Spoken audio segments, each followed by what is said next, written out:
लूँ।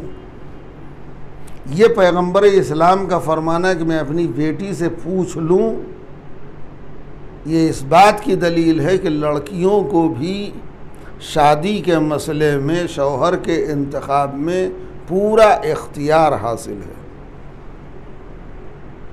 ये नहीं है कि माँ बाप ज़ोर ज़बरदस्ती करके लड़कियों को जहाँ दिल चाहे अपनी मर्ज़ी के मुताबिक रिश्ता कर दें, यानी लड़कियों को भी इंतखाब का हक़ है। वो ज़माना था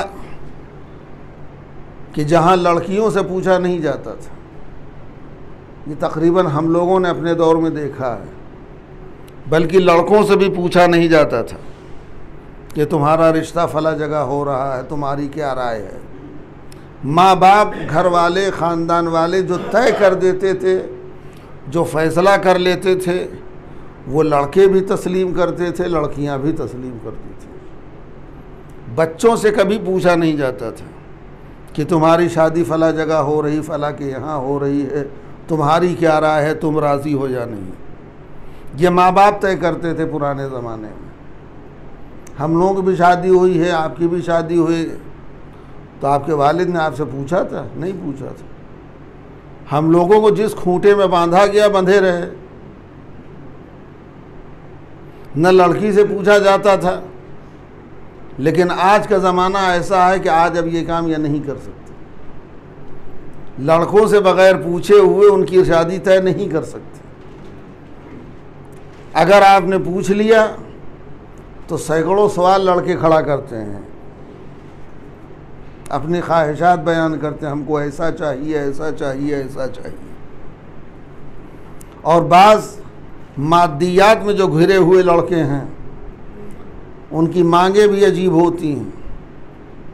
हूर चाहिए, परी चाहिए, ये चाहिए, वो चाहिए, इतनी दौलत चाहिए, इतना जहेज़ चाहिए, 2 ट्रक जहेज़ चाहिए हमको, 4 व्हीलर चाहिए, पता नहीं क्या क्या। लड़कियों भी से अगर आप उनसे पूछे तो उनके भी ख़यालात आसमान से बातें करते हैं।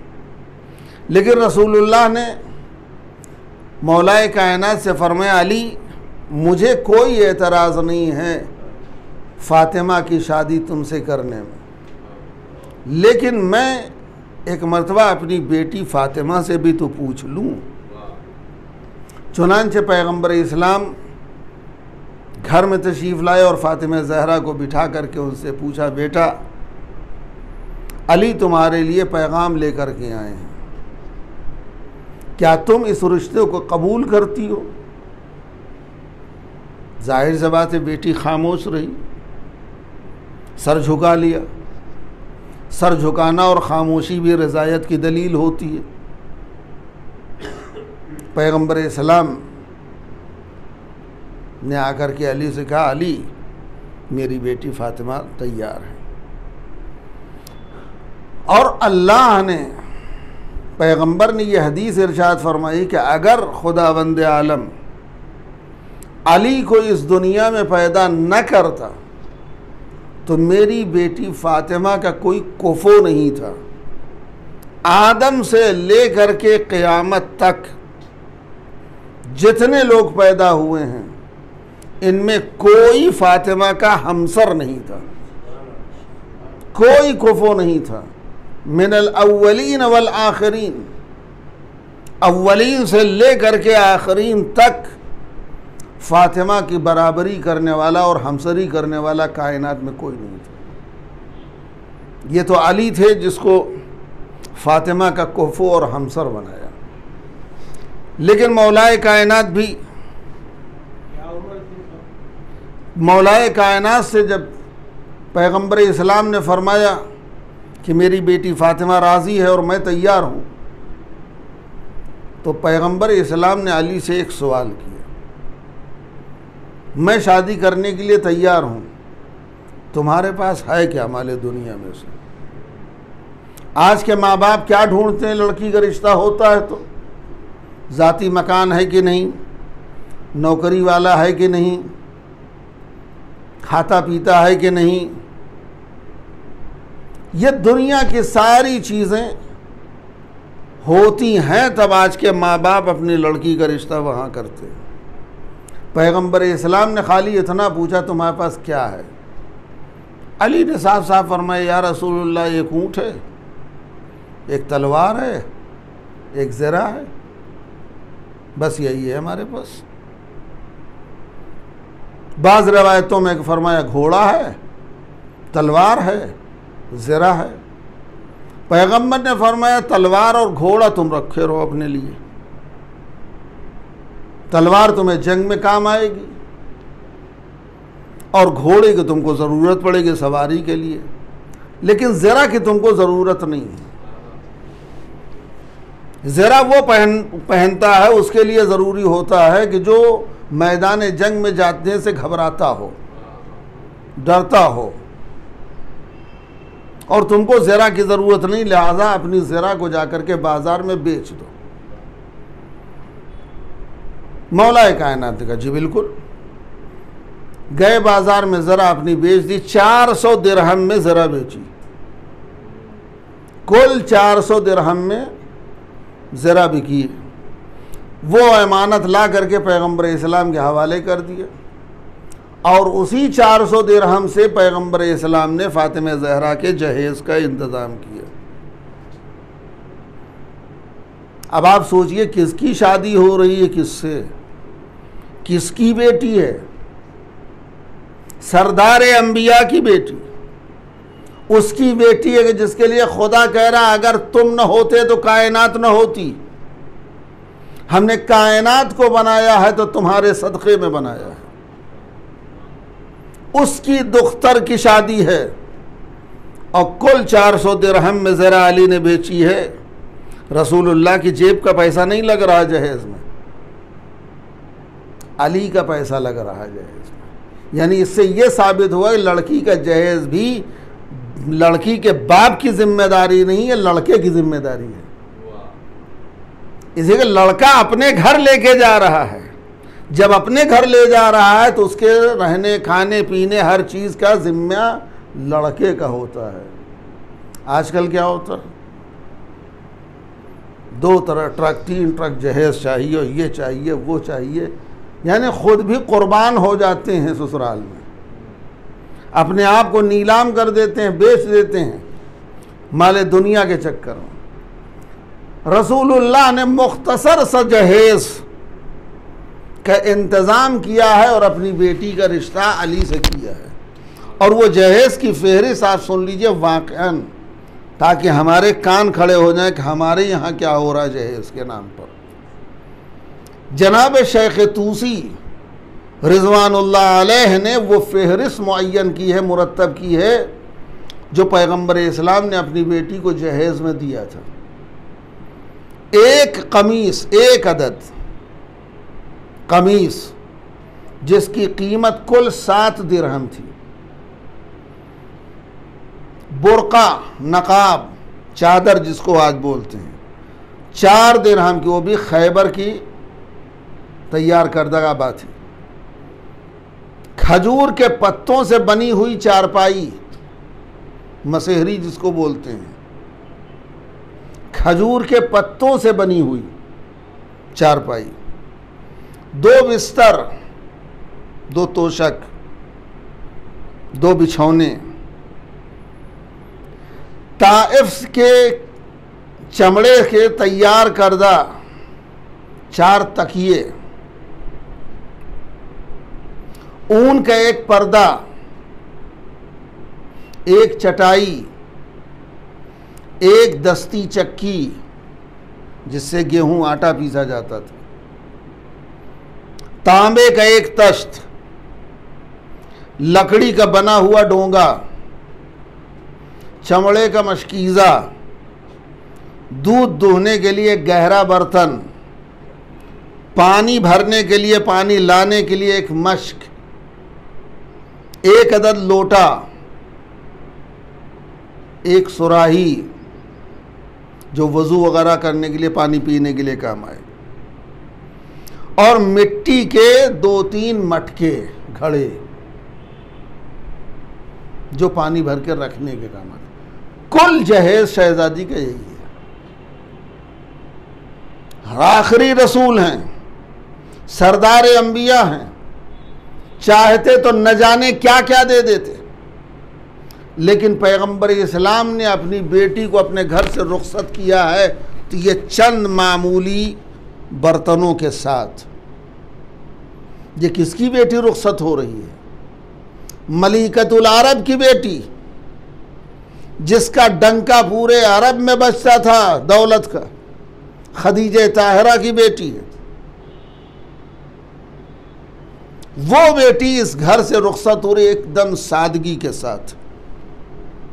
और वो लिबास जो रसूलुल्लाह ने दिया था अपनी बेटी को, एक जोड़ा कपड़ा कमीज, शादी के 10 दिन के बाद दरवाजे पे कोई फ़कीर आया मांगने के लिए तो बेटी ने वो लिबास भी उतार के दे दिया। आप अंदाज़ा लगाइए कि ये किसकी शादी हो रही है, कौन रुखसत हो रहा है। आज हम फातिमा ज़हरा को निगाहों में रख करके अपने यहाँ शादियों का इंतज़ाम देखें, हम क्या कर रहे हैं। हम अपने बच्चों और बच्चियों की शादियों में क्या कर रहे हैं। घोड़े गधे की रकम अलग चलती लाखों में, जिसको आंध्रा में कटनम कहते हैं, लाखों में चलता है सब। उसके बाद जहेज के नाम पर अलग से कैश अलग, दूल्हा को अलग, यानी बाकायदा दूल्हा को कुर्बान कर दिया ले जाकर के। ये कहाँ है अहले बैत की सीरत।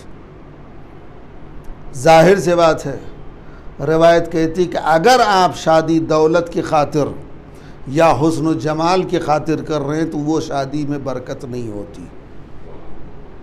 वो शादी ज़्यादा दिन टिकने वाली नहीं है, वो रिश्ता ज़्यादा दिन चलने वाला नहीं है। आज कितने घराने ऐसे हैं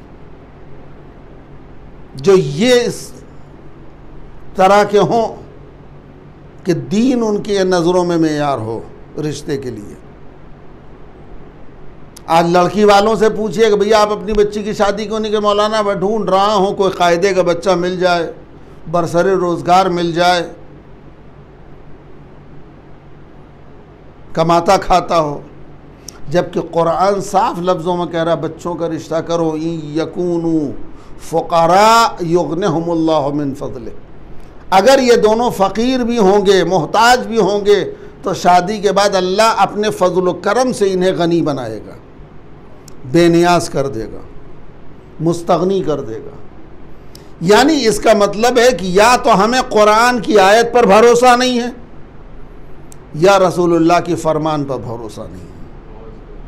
हमको अगर भरोसा है तो अपनी दुनियावी मिजाज पर भरोसा है।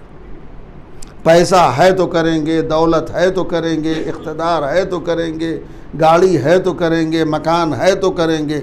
दीन है, आज तक किसी लड़की वाले से हमने नहीं सुना कि हम अपनी बच्ची का रिश्ता इसलिए करने के लड़का दीनदार है, लड़का नमाज रोज़े का पाबंद है, लड़का अहकाम शरीयत पे अमल करता है। माँ बाप यही कहते हैं लड़का कमाता बहुत, बाहर रहता है, घर वाले बड़े अच्छे हैं, फैमिली बैकग्राउंड अच्छा है, गाड़ी है, अपना मकान है, ज़ाती मकान है। आप ये चीज़ें देखते हैं। अल्लाह कह रहा दीन देखो, अखलाक देखो, मज़हब देखो, इसलिए कि औलाद पर असर दौलत का नहीं होता, अखलाक का होता है, माँ बाप का।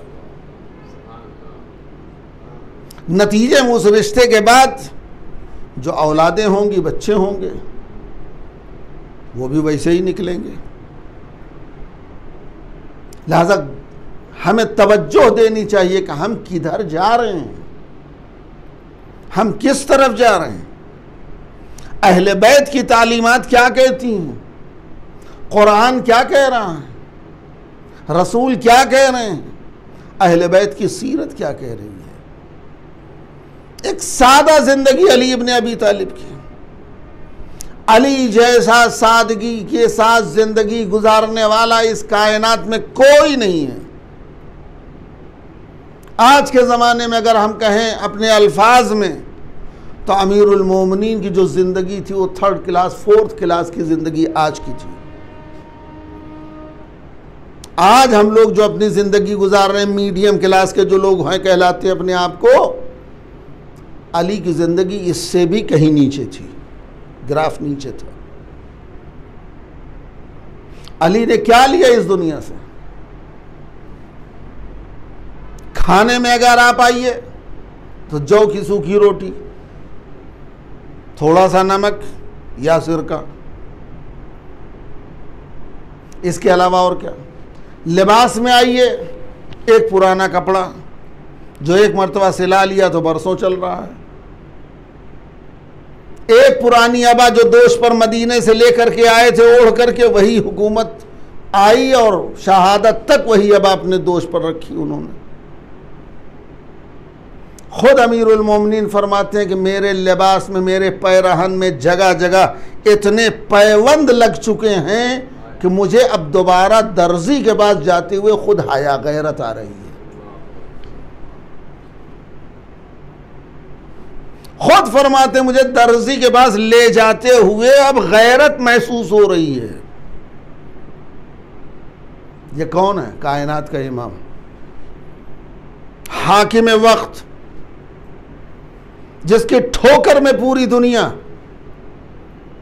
जिसके कब्जे कुदरत में पूरी दुनिया, जिसके इख्तियार में पूरी कायनात, उसका यह हाल है। रवायत यहां तक कहती है, एक मरतबा अमीरुल मोमिनीन ने कंबर को लिया, कंबर चलो एक जोड़ा कपड़ा लेना है, बाजार चलते हैं। क्या तुम्हारे पास भी नहीं, तुमको भी दिला देता हूँ। कंबर भी खुश हो गया, आज अली कपड़ा खरीदेंगे, हमको भी मिलेगा इनके साथ। मार्केट में गए, जगह जगह पे खड़े होकर देखने के बड़ा पसंद नहीं आ रहा, आगे बढ़ो, पसंद नहीं आ रहा, आगे। इतना बाजार में टहला कि कंबर को थोड़ा सा अजीब हुआ, महसूस हुआ। कहते मौला एक कपड़ा लेने के लिए इतना घूम रहे, क्या ज़रूरत है? फिर पसंद कीजिए, चलिए निकलिए यहाँ से। रुको रुको, नहीं देख लेता हूँ। बाज़ार में घूम टहल के लेना चाहिए, भाव ताल करके लेना चाहिए। एक दुकान पे खड़े हुए, कपड़ा पसंद आया, कहा एक जोड़ा इसमें से दे दो, एक मोटा था और एक अच्छे किस्म का कपड़ा था, कहा एक इसमें से दे दो। दोनों जोड़ा लिया, पैसा दिया, निकलने लगे तो अच्छा वाला जो कपड़ा तो कंबर के हाथ में दे दिया, जो मोटा वाला था थोड़ा वो खुद अपने हाथ साथ रख लिया। कंबर सोच रहे हैं रास्ते में शायद मौला से मिस्टेक हुई है, अच्छा वाला खुद रखना चाहिए था, गलती से मुझे दे दिया। जो तो मोटा है वो मैं ग़ुलाम हूँ, नौकर हूँ, लिहाजा वो मुझे मिलना चाहिए था। अली बाई मिस्टेक खुद रख लिए हैं। अब ये सोचते हुए कंबर चले जा रहे हैं, रास्ते में जब घर करीब आया तो कंबर ने कहा आका ये कपड़ा वो गलती से आपका मेरे पास आ गया है, वो वाला मेरा है। मौलाना फरमाया गलती नहीं, मैंने जानबूझ के दिया है, वो तुम्हारा ही है। अरे मौला ये अच्छा वाला मैं पहनूंगा, ये इतना मोटा भद्दा लग रहा है, वो मुझे दे दीजिए आप उसको। कहा नहीं कंबर, तुम जवान हो, अभी जवानों पर यह कपड़ा अच्छा लगेगा, ये हमारे लिए काफ़ी है। आप इंसाफ से बताइए, जिस इमाम के नज़दीक ग़ुलाम की इतनी कद्र व अहमियत है, नौकर घर का जो है उसको उसका इतना लिहाज रख रहे हैं कि नहीं तुम्हारी अभी उम्र है, तुम जवान हो, तुम्हारे ऊपर ये अच्छा लगेगा। मैं क्या, अब तो उम्र के आखिरी मरहले में चल रहा हूँ। कहा नहीं मौला आप इस वक्त हाकिम हैं यहाँ के कूफे के, खलीफे वक्त हैं, आप रखिए। कहा नहीं तुम रखो, तुम पहनो। ये मिजाज है अली का। हमारा मिजाज क्या है? अली की तालीमात और अली के किरदार और हमारे किरदार में, हमारे अमल में कितना फ़र्क है? ज़मीन व आसमान का फ़र्क है। हम खाली नाम लेते हैं उनका, हम खाली दम भरते हैं उनका ज़बानी। अमल के मैदान में हम बिल्कुल ज़ीरो हैं, बिल्कुल पीछे हैं। हम अहले बैत अलैहिमुस्सलाम के नक्श कदम पर चलते ही नहीं, अइम्मा मासूमीन की तालीमात पर अमल करते ही नहीं। एकदम सादा जिंदगी अली की थी, न कोई शिकवा न शिकायत, कुछ भी नहीं। और जो ज़िंदगी जनाब ज़हरा ने आखिर वक्त में, जब शहज़ादी का ज़िंदगी उम्र का आखिरी दिन था इस ज़िंदगी का, उस वक्त अली इब्न अबी तालिब को जब बुला करके बातें की हैं, उस वक्त मौला ने फरमाया था, फ़ातिमा तुम हमारे घर पे इतने दिनों रही, तुमने फ़ाक़े किए, तुमने मुसीबतें झेली, तुमने परेशानियां उठाई। फ़ातिमा मुझे माफ़ कर देना, मैंने हक़ ज़ौजियत अदा नहीं किया। ये अली कह रहे हैं, फ़ातिमा मुझे माफ़ कर देना, मैंने हक़ ज़ौजियत अदा नहीं किया। तो शहज़ादी ने पलट के जवाब दिया, अली नहीं, मुझे जितना सुकून आपके घर पे मिला है बाबा के घर पे नहीं मिला, जितना आराम आपके यहाँ मिला है मुझे कहीं नहीं मिला। अली ऐसा न कहिए, आपने अपना हक़ अदा किया है, मैं भी राज़ी हूँ, मेरा खुदा भी राज़ी है। अब आप इंसाफ से बताइए, जहाँ मियाँ बीवी के ये मिजाज हों, उस घर में हसन हुसैन जैसे जन्नत के जवानों के सरदार न पलेंगे तो क्या होगा? वो घर जन्नत का नमूना न बनेगा तो कौन सा घर जन्नत का नमूना बनेगा? जहाँ एक दूसरे का इतना ख्याल हो, एक दूसरे की इतनी इज्जत और एहतराम कर रहे हों कि वहाँ हसन हुसैन जैसे लोलो व मरजान निकलेंगे कुरान की ज़बान में, जो जन्नत के जवानों के सरदार बने। खुदावंद आलम हम सबको तौफीक दे कि हम वाक़अन अहले बैत अलैहिमुस्सलाम की तालीमात पर अमल करें, हम सबको हकीकी शिया खुदा बना दे। परवरदिगार तुझे वास्ता है मोहम्मद वाले मोहम्मद का, आज के ये दिन अमीरुल मोमिनीन जनाब ज़हरा के अक़्द का दिन है। परवरदिगार हम सब के लिए इसको, आज के दिन को मुबारक व मसऊद करार दे। जनाब ज़हरा के सदक़े में हम सब को बेहतरीन ज़िंदगी गुजारने की तौफ़ीक़ इनायत फरमा। परवरदिगार तुझे वास्ता है मोहम्मद वाले मोहम्मद का, हमारे आमाल में बरकत और तरक्की और खुलूस अता फरमा। परवरदिगार तुझे वास्ता है मोहम्मद और आले मोहम्मद अलैहिमुस्सलाम का, यहाँ पे जितने हज़रात तशरीफ़ फरमा, इनकी जो दुआएं हैं अहले बैत के सदक़े में, आज के दिन के सदक़े में कबूल फरमा। हमारे ज़माने के इमाम को हम सब से राज़ी फरमा, इमाम की दुआओं में हम सब को शामिल फरमा। अऊज़ु बिल्लाहि मिनश शैतानिर रजीम।